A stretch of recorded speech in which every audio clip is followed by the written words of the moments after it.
Univerzitetni klinični center Ljubljana je res vrhunska ustanova in prav te primeri, ki smo jih do zdaj izvedli, to izkazujejo.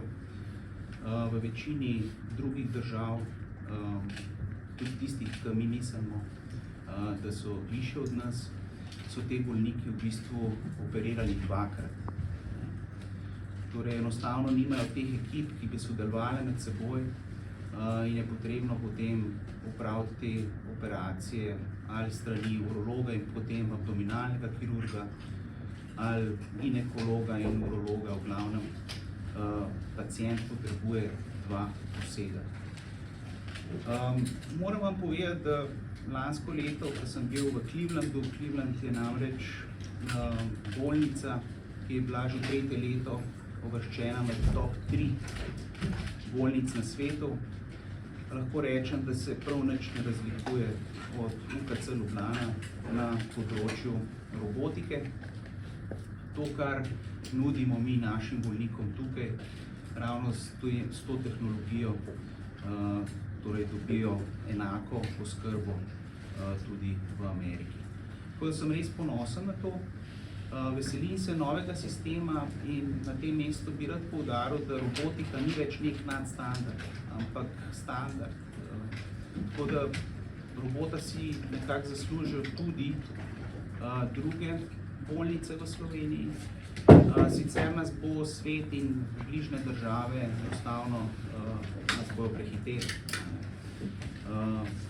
Prišli so kitajski roboti, ki so cenovno ugodnejši. In če smo pred nekaj leti govorili o tem, da naredimo 2 milijona operacij na leto v celem svetu, se je v teh nekaj letih ta številka krepko pomaknila skoraj do 10 milijonov. Tako da to je nek tak uvod. Zdaj bi pa prosil, da bomo še pogledali v živo, kaj smo naredili, docent Groska. Ja, lepo prosim. Lepo pozdravljeni. Prav veliko za dodati temu, kar sta povedala strokovni direktor pa dr. Folina ni.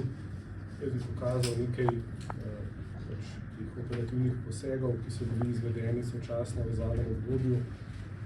Malo bom pokomentiral sam, malo bom prosil tudi dr. Folino.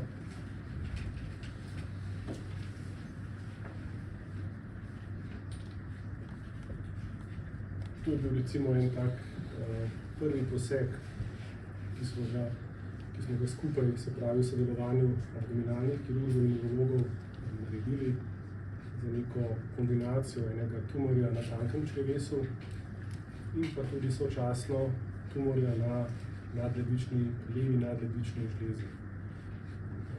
Se pravi, ta poseg je naredil takrat na nek način zagon, smo videli, da lahko take posege, ki bi pa seveda, da tudi so bili v preteklosti narejeni na odprti način, smo ga naredili uspešno v kombinaciji robotsko, zelo hitrim okrevanjem tega pacienta.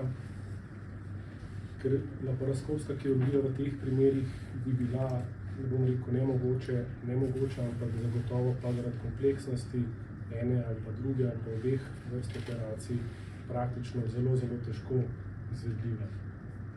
Tukaj vidite v bistvu odstranitev tega tumorja oziroma več njih na povsem začetnem delu tankega črevesa.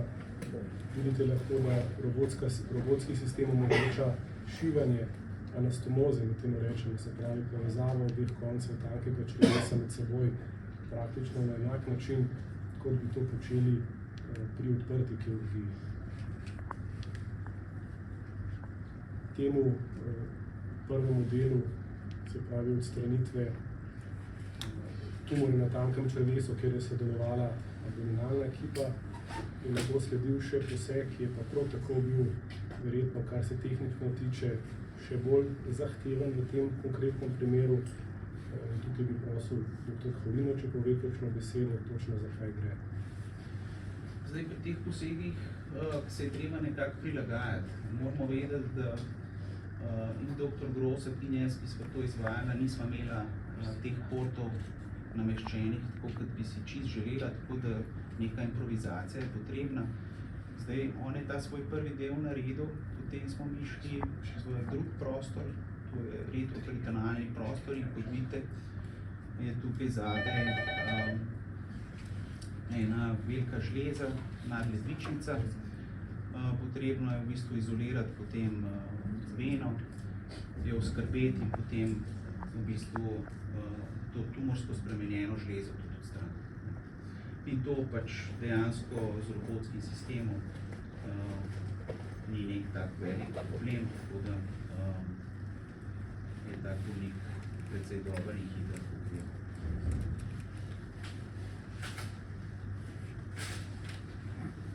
Drug tak primer je primer v bistvu sočasne odstranitve recimo debelega črevesa, dela debelega črevesa oziroma danke in pa žleze prostate, kjer prav tako v bistvu teh posegov, takih sočasnih, ni veliko, hkrati pa lahko z operacijo v eni seansi, če temu tako rečemo, omogočimo bolniku prihranek, se pravi, da ni dvakrat operiran, hkrati pa v bistvu tudi, ker je minimalno invaziven pristop, hitro okrevanje in tudi dobre funkcionalne rezultate.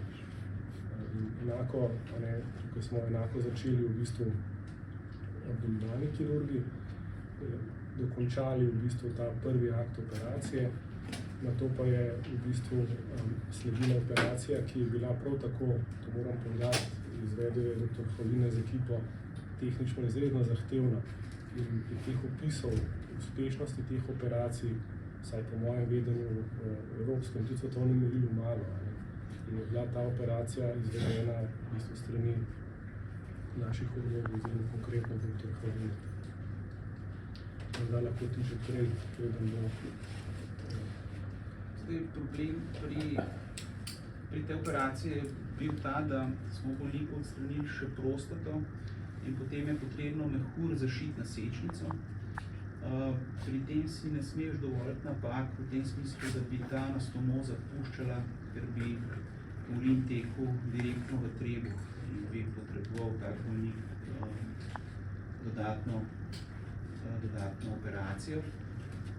Poleg tega smo morali pač na nek način paziti nevrovaskularne snope, ki so zadolženi za erekcijo in pa sfinkter za zadrževanje vode. Tako da en kup enih problemov oziroma zelo natančno delo je bilo potrebno pri temu, ampak hvala Bogu, vse je šlo v redu, tako da bolnik je super okreval.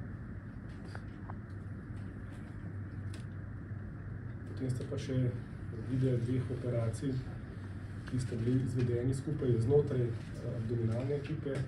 Žal je kolega dr. Petrič, ki je tudi opravil ekstenzivno izobraževanje v Ameriki v eden od najboljših centrov za robotsko-pankratično vnetno kirurgijo, žal odsoten.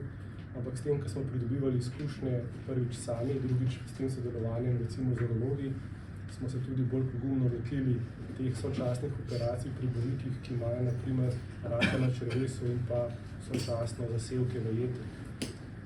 Tudi tih posegi seveda so se v ustanovi, kot je naša, izvajali že prej, večinoma odprto, so pa recimo zaradi predvsem kompleksnosti te jetrne kirurgije zelo težki za delati v bistvu laparoskopsko. In ta pristop, ki se je implementiral, v bistvu lahko rečemo ameriški pristop iz Dallasa, ki ga je sem prinesel dr. Petrič, v bistvu je velika stvar. Tukaj vidite, v bistvu začne se operacija z operacijo v predilu jeter. Uporabljamo tudi to implementacijo moderne tehnologije, se pravi na začetku videa ste morda opazili, se pravi, da se naredi intraoperativni ultrazvok s posebno sondo, ki je pravzaprav del robotskega sistema, če temu tako rečemo, in imamo sliko v sliki in potem v bistvu na zelo tak brezkrven način ena velika jetrna resekcija, ki jo je opravil dr. Petrič z ekipo, čemu potem sledi v isti seansi, po kratkem predahu, da je treba robota redukirati, pravzaprav sledi ta operacija še na debelem črevesu. Zdaj, odprto bi to naredili tako, da bi bolnika dejansko prerezali od ksifoida navzdol, torej cel trebuh bi morali odpreti za to. zdaj pa pri tem posegu je bilo pa samo nekaj teh trokarjev in je to nedvomno velik plus.